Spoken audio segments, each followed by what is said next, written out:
बिस्मिल्लाहिर्रहमानिर्रहीम। अस्सलाम वालेकुम स्टूडेंट्स, मैं हूं आपका मैथ्स टीचर कामरान असलम। तो हमने चैप्टर नंबर 1 स्टार्ट किया हुआ है, उसमें डेफिनेशन हम कर रहे थे। तो थोड़ा सा मैं आपको पिछले लेक्चर का रिव्यू दे दूं। चैप्टर का नाम है हमारे मैट्रिसेस एंड डिटर्मिनेंट्स। तो उसमें हमने स्टार्ट किया कि मैट्रिक्स क्या चीज़ है। सबसे पहले मैट्रिक्स के बारे में पढ़ा था जी। Matrix a rectangular arrangement of numbers enclosed in a pair of square brackets is called matrix. पिछले लेक्चर में डिटेल से पढ़ा था, मैं सिर्फ आपको थोड़ा सा रिव्यू दूंगा। मैट्रिक्स के अंदर दो चीज़ें होती हैं, रोज और कॉलम। जो हॉरिजॉन्टल अरेंजमेंट है नंबर की उसको रो कहते हैं, जो वर्टिकल अरेंजमेंट है उसको कॉलम कहते हैं। उसके बाद हमने डेफिनेशन पढ़ी थी रो मैट्रिक्स की और कॉलम मैट्रिक्स की। अब रो मैट्रिक्स का मतलब ये नहीं है कि इसके अंदर सिर्फ रोज है और कॉलम नहीं है, और कॉलम मैट्रिक्स का मतलब ये नहीं कि इसके अंदर सिर्फ कॉलम्स है और रोज नहीं है, दोनों चीजें मौजूद हैं। होगा क्या, जो रो मैट्रिक्स होगा इसमें सिर्फ एक रो होगी, और जो कॉलम मैट्रिक्स होगा उसमें सिर्फ एक कॉलम होगा। तो तादाद पे डिपेंड कर रहा है। तो इसी से एक डेफिनेशन और है हमारे पास, order of a matrix. Order of a matrix क्या चीज है कि किसी भी मैट्रिक्स के अंदर रोज और कॉलम्स की तादाद को हम ऑर्डर ऑफ अ मैट्रिक्स कहते हैं। अब ये तादाद जो है, यानी ये रोज और कॉलम्स की तादाद इक्वल भी हो सकती है और रोज और कॉलम्स की तादाद इक्वल नहीं भी हो सकती है। तो यहीं से दो डेफिनेशन मजीद हमारी आगे आ गई जो हम पढ़ेंगे। अगर तो रोज और कॉलम्स की तादाद इक्वल हो, यानी जितनी रोज है उतने कॉलम्स हो, तो उसको हम कहते हैं स्क्वायर मैट्रिक्स। उसको क्या कहते हैं हम? Square matrix. यानी जिसमें रोज और कॉलम की तादाद इक्वल हो उससे हम क्या कहते हैं? Square matrix. वो 1 बाय 1 भी हो सकता है, वो 2 बाय 2 भी हो सकता है, वो 3 बाय 3 भी हो सकता है। तो डेफिनेशन है स्क्वायर मैट्रिक्स की, a matrix in which number of rows is equal to number of columns. मैंने इक्वल का साइन लगाया है, आप यहां पे इंग्लिश में भी लिख सकते हैं, is equal to number of columns is called square matrix. ये उसकी एग्जांपल्स। नेक्स्ट यही डेफिनेशन, यही वर्डिंग, लेकिन नॉट इक्वल टू का साइन आएगा। आप इसी तरह लिखेंगे a matrix in which number of rows is not equal to, यानी इक्वल के ऊपर आप सिर्फ लाइन लगा देंगे तो ये डेफिनेशन बन जाएगी रेक्टेंगुलर मैट्रिक्स की। A matrix in which number of rows is not equal to number of columns is called rectangular matrix. Example ये आपके सामने है, 1 बाय 2 ऑर्डर है इसका 2 बाय 1 है। स्क्वायर मैट्रिक्स से आगे ही एक डेफिनेशन है, स्क्वायर मैट्रिक्स की ही टाइप कह लें या उसी से एक डेफिनेशन निकली है डायगोनल मैट्रिक्स की। तो डायगोनल मैट्रिक्स के लिए मैट्रिक्स का स्क्वायर होना जरूरी है। डायगोनल आपने ये पढ़ा हुआ है, ज्योमेट्री में ये टर्म पड़ी हुई है। डायगोनल क्या चीज है? कोई भी आप स्क्वायर बना लें या आप रेक्टेंगल बना लें, उसके जो लेफ्ट कॉर्नर से जो राइट नीचे वाला कॉर्नर है उसको मिलाने वाली जो लाइन है उसको हम डायगोनल कहते हैं। उसको हम क्या कहते हैं?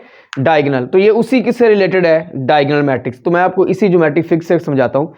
अगर मैं इस डायगोनल के ऊपर दो नंबर लिख देता हूं, कोई भी 1 और 2, मैंने डायगोनल के ऊपर दो नंबर लिख दिए, तो ये हमारे पास क्या बन गई? इनको कहते हैं जी डायगोनल एंट्रीज। जो डायगोनल पे लिखेंगे वो क्या है? Diagonal entries. जिस तरह पाकिस्तान में रहने वाला कौन है? पाकिस्तानी है। अमेरिका में रहने वाले अमेरिकन है। तो डायगोनल के ऊपर लिखे गए नंबर इनको क्या कहेंगे? Diagonal entries. ये क्या होंगे हमारे पास? Non zero. और जो डायगोनल पे नहीं होंगी एंट्रीज उनको हम कहेंगे नॉन डायगोनल एंट्रीज। उनको हम क्या कह देंगे?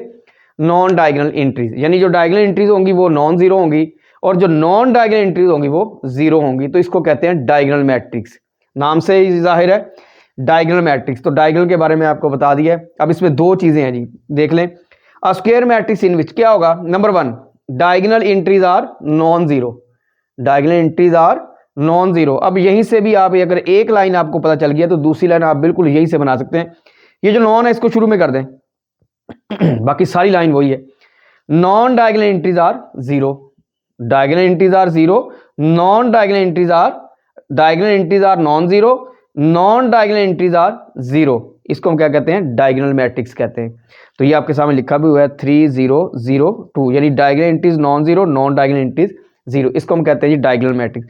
अब डायगोनल मैट्रिक्स की आगे दो टाइप्स हैं मजीद, स्केलर मैट्रिक्स और यूनिट मैट्रिक्स। होते ये भी डायगोनल मैट्रिक्स हैं। इनमें क्या होगा?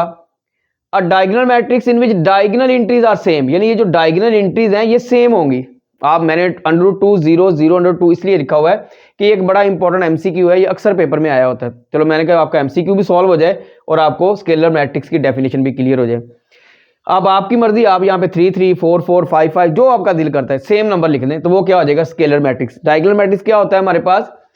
स्केलर मैट्रिक्स क्या होता है? ये भी एक डायगोनल मैट्रिक्स होता है जिसमें डायगोनल एंट्रीज क्या होती हैं? सेम। इसके बाद डायगोनल मैट्रिक्स की अगली टाइप यूनिट मैट्रिक्स या आइडेंटिटी मैट्रिक्स। ये भी एक डायगोनल मैट्रिक्स है। इसमें क्या होगा? A diagonal matrix in which diagonal entries are equal to 1 ये किसके इक्वल आ जाएंगी, 1 के इक्वल आ जाएंगी। अगर आप स्केलर मैट्रिक्स के अंदर इंट्रीज को 1 1 कर देंगे तो वो क्या बन जाएगा, वो हमारे पास यूनिट या आइडेंटिटी मैट्रिक्स बन जाएगा। A diagonal matrix in which diagonal entries are equal to 1 is called unit और आइडेंटिटी मैट्रिक्स।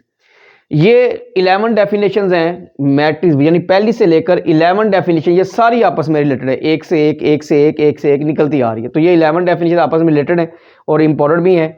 तो नेक्स्ट जो डेफिनेशन है वो है नल मैट्रिक्स।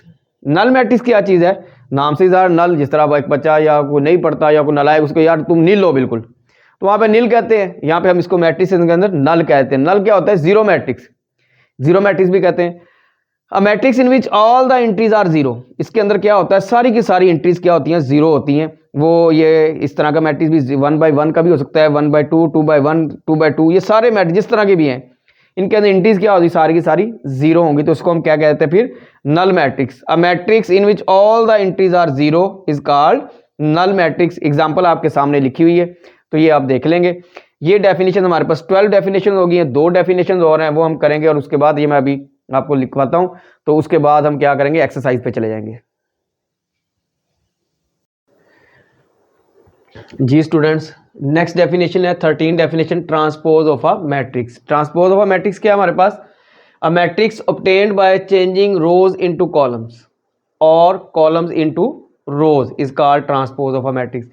यानी अगर हम रोज को कॉलम बना दें या एक काम करना है कॉलम्स को रोज बना दें, तो हमें क्या मिलेगा, transpose of a matrix. For example matrix है हमारे पास ए, रो मैट्रिक्स है, हमने इसका ट्रांसपोज लिया, ये ट्रांसपोज लिखा है, ट्रांसपोज लिया नहीं है। तो ट्रांसपोज लिख लिया हमने, क्या ट्रांसपोज होता है, इधर भी हम स्मॉल टी लिख देंगे अल्फ़ाबेट के ऊपर और इधर मैट्रिक्स के ऊपर स्मॉल टी लिख देंगे। अब इस रो को हम क्या बना देंगे, कॉलम, तो ये हमने इसका ट्रांसपोज ले लिया, इसको हम क्या कहते हैं, transpose of a matrix. Next definition है हमारी definition number 14, equal matrix. Two matrices A and B are said to be equal if their orders are same, corresponding entries are same. यानी अगर दो मैट्रिसेस हैं, उनका ऑर्डर भी हमारे पास same है, उनकी एंट्रीज भी हमारे पास सेम है, तो वो हमारे पास क्या हो जाएंगे, इक्वल मैट्रिसेस हो जाएंगे। फॉर एग्जांपल ए मैट्रिक्स है हमारे पास, रो मैट्रिक्स है, नज़र आ रहा है 1 2 इसकी एंट्री है। बी मैट्रिक्स, वो भी रो मैट्रिक्स है और 1 2 इसकी एंट्री है, तो हमारे पास क्या हो गए, ये इक्वल मैट्रिसेस हो गए। स्टूडेंट्स, डेफिनेशन नंबर 1 यानी मैट्रिक्स से लेकर यहाँ तक 14 डेफिनेशन हमने पढ़ ली हैं, बाकी 4 या 5 डेफिनेशन और हैं, वो हम बाद में करेंगे। तो ये जितने भी आपके 1.1 और 2 के क्वेश्चन हैं वो अब इसमें इन डेफिनेशन में वो कवर हो जाएंगे। आपको बताना, ये मैंने लिखा हुआ है कि इस चैप्टर में, दोबारा मैं आपको बता रहा हूँ, इस चैप्टर में से एक एमसीक्यू है, 2 शॉर्ट क्वेश्चन है 4 मार्क्स के, एक लॉन्ग क्वेश्चन है 4 मार्क्स का, टोटल 9 मार्क्स का पेपर आना है। 2 शॉर्ट जो इसमें से आने हैं उनमें से एक डेफिनेशन और एक कोई सा भी शॉर्ट क्वेश्चन वो दे सकता है चैप्टर में से, एक्सरसाइज में से 1.1 से लेकर 1.5 तक या रिव्यू तक। 1.6 में से सिर्फ लॉन्ग क्वेश्चन आएगा।